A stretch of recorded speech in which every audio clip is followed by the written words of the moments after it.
Hey, Adam. Yes. I got a random quote that has nothing to do with this episode, something you just said. Okay. Yeah, he can afford to play like he's from the slums of New Orleans. Who you talking about? I'm not saying in public. No way.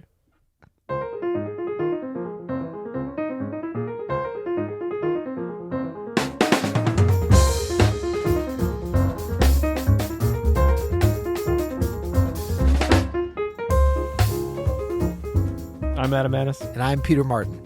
And you're listening to the You'll Hear podcast. Daily jazz advice coming at you. Coming at you. It's, what is it, Tuesday? Tuesday. What day is today? Tuesday? Yeah, today's Tuesday. Today's Tuesday. I like a Tuesday, you know? Hump day. No. Well, it's kind of hump day between Monday and Wednesday. Dude, that's not. It's known as the early works. week hump day. Okay. We have a speak pipe here from one of our premium members. What is that? You'll Hear Premium is now the way that you can show your love to the podcast, and you can get exclusive content and get all the archives, and you can also leave us a speak pipe, which is... It's also the way we separate the men from the boys, the women from the girls. No, that's not true. Okay. This is from Mark. No, we love all our listeners We love equally. all the listeners. We just love the premium members just a little bit more. Guys. Here we go. Hi, Peter and Adam. Mark from Vancouver. I'm a You'll Hear It podcast premium member. Wondering if you could give your top recommendations for recordings that are guitar and piano free. So, for example, like saxophone, bass, and drums that allow a comping instrument like a piano to play along with the recording and practice that skill. Thanks. All right. Thanks, Mark. Yeah, That's Mark. awesome. Good question, man. Awesome question. See, I think, man, the premium member thing is good. It kind of filtered out some of the longer questions. You know, he's right to the point. To the point, it's a good question. It's a good question, Specific. very value-driven. I mean, he's paying for that. So Yeah. No, this is great. We're super excited. This is our first premium question. yeah, it's awesome. And this is a cool thing. I actually hadn't thought about this in years, but I did it for a little while. I remember thinking like, oh, this would be cool to be able to practice along. I mean, many years ago. Yeah. Like, I actually like don't 20th mind century. practicing with a pianist comping with me. Actually, it gives me some insight into what's going on in the moment of that recording. Yeah, you know? sure. So, But it is kind of an interesting thing to jump in there, piano, guitar, and For sure. So we you asked, and we have a little list together. we have a list of 4. Yeah. And We're nervous because we're so used to list of 7, but we were asked for 4, right? We used to do more lists of 4. Do you remember? No. Back in the day? No, we used to do it was like either 7 or 4. 7 or 4. Yeah. Anyway, I thought we'd Okay. do a throwback here for our premium members question. And so we're going to kick it off with, I think, one of not just my favorite trio, non-piano, non-guitar albums, but one of my favorite albums ever. Sonny Rollins, A Night at the Village Vanguard. Yeah. Amazing record. Wilbur Ware. Yeah. Max Roach, I think, is on drums. Is that right? Or Roy Haynes? I think it's Roy Haynes. Roy Haynes, that's Yeah. right. Incredible recording. And what's so great about this for playing along, I played along with this all the time when I was in high school. What's so great about this is all the standards they're doing, like All the Things You Are, Sunny Moon for Two, like a bunch of A Night in Tunisia, like a bunch of great tunes that are, essentially jam session tunes are on this record. And I think How High the Moon, maybe. There's a volume 1 and a volume 2. They're Volume both 1 and excellent. Volume 2. It's actually Elvin Jones. That's right. Is it Elvin? Elvin Jones. Oh my yeah. God. With a little bit of Pete LaRocca thrown in there. Why did I think it was Max Roach or Roy Haynes? That's crazy. I thought it was Roy Haynes for some reason. I was thinking, no, it's Elvin. That's awesome. Yeah, I love the album cover and this is a great. Oh, that pink sort of kind of hueish- purplish. Yeah. That's dope. The sunglasses. This is actually a really good one too. That some of the ones we were talking about maybe are not as great.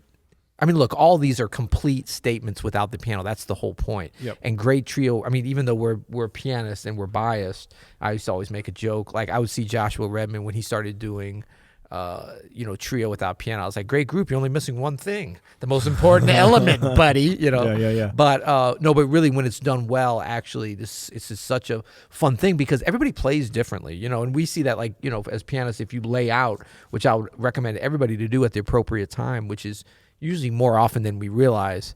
A saxophone player is going to play differently. And Sonny Rollins, I heard him play solo concert one time. This must have been I want to say late 80s, maybe early 90s at the Metropolitan Museum. It must have been late 80s because I was living up in New York in the dusty times. And it was at the Metropolitan Museum of Art. And he played acoustic. and it was a lot of people there. It was like capacity, whatever it was. Incredible. And just played a solo concert, and it was like so complete. It wasn't like, oh my God, where's the rhythm? It was just like music, you know? Yeah. So Sonny is definitely one of those ones that can play, obviously, with piano, with guitar, without. It doesn't make any difference. But there are some places you can kind of jump in. I remember playing around with this record a little bit too, and have some fun with as a pianist. Yeah. What could have been had he called me on the gig? All right, number 2. What do you got? Okay, so yeah, for number 2 we got Branford Marsalis Trio Jeepy. Jeepy. Yeah, this is a fun record, and I think there is some room. I was thinking about it because there's another record. I think it's called Bloomington Trio. That's a little bit less room to practice with, you know, as a pianist. But this one, as I recall, I mean, this is like late 80s, and it's kind of cool because it's got Milt Hinton on it, who was a great bassist, great photographer. I don't know if you knew about that. I did not know about that. Iconic photographer. I actually got a chance to meet him before he passed, which was such an honor. He's on most of it. Delbert Felix is on a few tracks. I was going to say Bob Hurst, but it's actually Delbert Felix. That's right. Jeff Watts is on drums. It's kind of a weird trio, you would think, but I think it's one of Branford's best records anyway. And he does one of my favorite tunes, UMMG. In fact, that's where I learned that tune, the Billy Strayhorn, well, Duke Ellington. It's actually Billy Strayhorn. It's credited to Duke Ellington. And he does Nearness of You and Ornette Coleman Peace. It's just a really good like trio like we always think of Branford as excelling in that quartet setting, which he has, but this is great and would, I think, be a lot of fun to practice to. What do we have for number 3? For Mr. number Maness? 3, we have a trio of albums. Okay. We're going to do 3 albums for number 3. I see you're adding. The list is gaining. I am adding. So Okay, good. we're going to do 3 Miles Davis albums. Hello. In which Yes. the pianist does not play very much at all. Wait, are you stealing one of mine here? I'm combining ours, and I'm going to add a more modern one at the Okay, end. cool. It's a surprise for you. Good.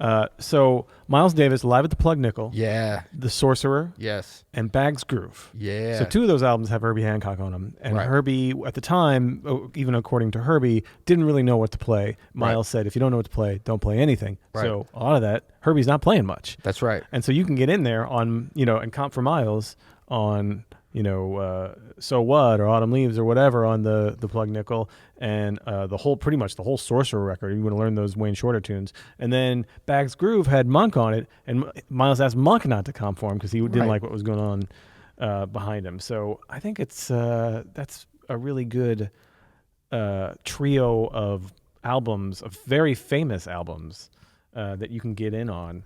And now, just note on the Bag's Groove, I was just looking up to make sure I was correct on this. Yeah, Horace Silver plays on most of it and does comp a lot. Oh, sorry. No, that's good. But on the Bag's Groove track, and there's actually alternate versions of it too, so you'd have a lot of good blues playing to comp behind. So I think it's still definitely worthwhile being on there. Both the versions, all the alternate versions of Bag's Groove, Monk is basically not comping behind Miles. So. It's a great track that you can easily get in there and practice on. Okay, Yep. and so number 4 is a more modern record. This is Kurt Rosenwinkel, guitarist Kurt Rosenwinkel, The Next Step. It's a great record. I don't know that one. It's incredible. It's got Zhivago on it, which is one of his more...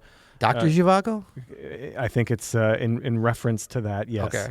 And By the way, I question whether or not he was a real doctor, but we'll talk about that later. I have a whole list of guys. Dr. Scholes, Dr. J, Dr. Doolittle, definitely not a real doctor. Definitely not. And definitely not Dr. Zhivago. But Zhivago is a real tune, and it's Okay. on this record, The Next Step by Kurt Rosenwinkel. Great modern compositions and guitar, no piano on most of the records, so check it out. Nice.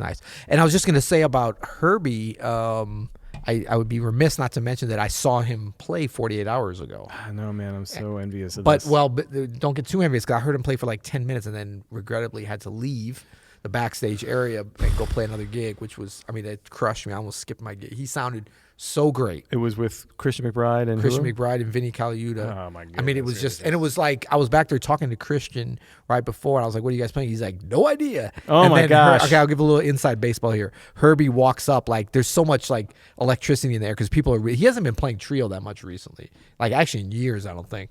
And so there was a lot of, and this is Newport Jazz Festival, and there's a lot of, like, kind of electricity in the air, you would say. And he walks up and is like, Christian, you want to, let's start with this.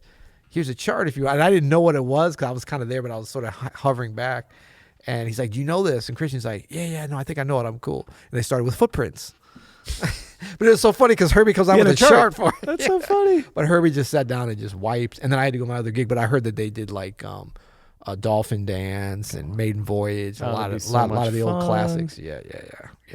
So much fun. Cool. So thank you for the question. Yeah, you can go to you'llhearit.com and become a premium member to leave us your own speak pipe. You can just leave us a rating review on your podcast app too if you are regular That's podcast. free. That's free $99 right there. Doesn't cost anything. Yep. 7 stars only, please. Yeah. We're back to 7 stars. That's right. Yeah.